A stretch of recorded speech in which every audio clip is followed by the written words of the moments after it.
प्रधानमंत्री नरेंद्र मोदी की 3 देशों की यात्रा, जॉर्डन, इथियोपिया, ओमान। 15 से 18 दिसंबर को गए। ग्लोबल साउथ के लिए महत्वपूर्ण, सबसे पहले जॉर्डन गए 15-16 को। 37 वर्षों में द्विपक्षीय पहली यात्रा थी, लेकिन दोनों देशों की 75वीं वर्ष संबंधों की वर्षगांठ थी। प्रमुख बैठक में जॉर्डन किंग थे अब्दुल्ला के साथ बातें की। सांस्कृतिक जुड़ाव में जॉर्डन के भारत के एलोरा और जॉर्डन पेट्रा के बीच ट्विनिंग एग्रीमेंट किया गया। नवीकरणीय ऊर्जा, जल प्रबंधन और 2025 से 29 तक सांस्कृतिक आदान प्रदान कार्यक्रम। नवीनीकरण 5 वर्षों द्विपक्षीय व्यापार $5 बिलियन पहुंचाने का लक्ष्य। फिर गए 16-17 को इथियोपिया। पहली राजकीय इथियोपिया की भारतीय पीएम की रणनीतिक संबंध जानकारी के लिए द्विपक्षीय। और फिर सर्वोच्च सम्मान इथियोपिया का था, the great order of nation of Ethiopia. प्रमुख उपलब्धियां यह है कि इथियोपिया कर्ज को पुनर्गठन के लिए समझौते पर हस्ताक्षर किए। डिजिटल इंफ्रास्ट्रक्चर के लिए डेटा सेंटर स्थापित करेंगे। विदेश मंत्री इथियोपिया में स्वास्थ्य सेवा अधिक में महात्मा गांधी हॉस्पिटल का विस्तार भारतीय का सहयोग रहेगा इसमें क्षमता बढ़ाने में। और इथियोपिया छात्रों को जो स्कॉलरशिप दी जा रही है उसको दोगुनी कर दी गई है। फिर गए ओमान 17 से 18 को। 70वीं वर्षगांठ थी भारत ओमान संबंधों की। और इनके बीच आर्थिक साझेदार समझौता हुआ। फिर इसमें मुख्य प्रावधान यही कि ओमान ने जो अपनी थी वो 58.08% टैरिफ लाइन पर 0 ड्यूटी एक्सेस दे दी। और ओमान को भारत के 99% निर्यात शामिल है, ओमान को जो भारत के किए जा रहे हैं। और जो भारत ने दी है वो अपनी टैरिफ लाइनों पर 77.79% छूट दे रहा, जो मूल्य के हिसाब से ओमान से भारत में 94% को कवर करता है। सर्वोच्च सम्मान ओमान का था, हैतम बिन तारिक ने दिया था, ऑर्डर ऑफ ओमान। फिर महत्वपूर्ण घटनाक्रम, समुद्री सुरक्षा के लिए मैरीटाइम कोऑपरेशन संयुक्त दस्तावेज किया। और कृषि और नवाचार के लिए ओमान भारत एग्रीकल्चर हब और इनोवेशन ब्रिज निर्माण प्रस्ताव। भारत का यूपीआई उनमें डिजिटल भुगतान के लिए स्टार्ट किया।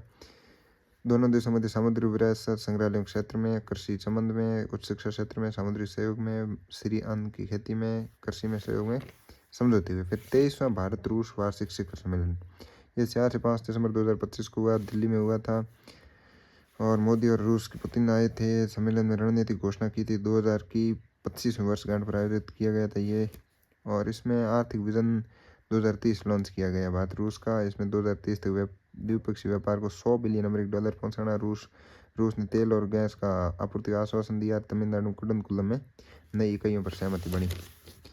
रक्षा सहयोग में क्रेता मॉडल छोड़ा है। अब संयुक्त अनुसंधान होगा, सह विकास उत्पादन होगा।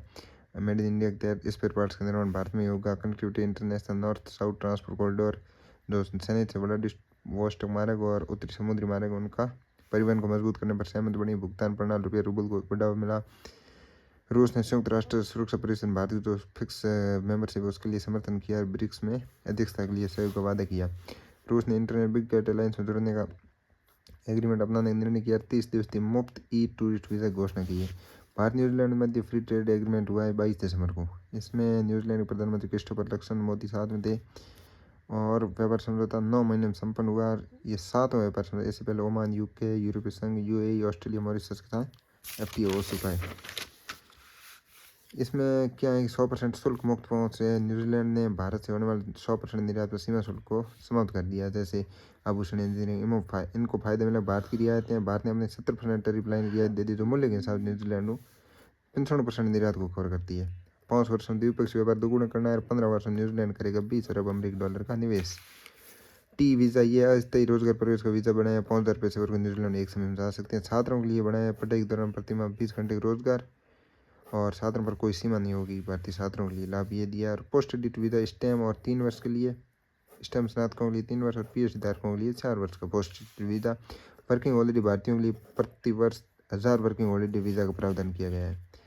संवेदनशील छात्रों की सुरक्षा के लिए अन्य वर्जित उपाय, चीनी, खाद्य तेल, मसाले, इनके लिए भारत ने कोई रियायत नहीं दी है। कोटा प्रणाली ये है कि कीवी सेब और शहद जैसे प्रणालियों के लिए टीआर की टैरिफ रेट कोटा प्रणाली अपनाई गई है। पारंपरिक चिकित्सा में न्यूजीलैंड ने पहली बार हस्तक्षेप किया और कहा है कि साइन किया और भारत की आयुष पद्धतियों को अब वहाँ मान्यता मिल जाएगी।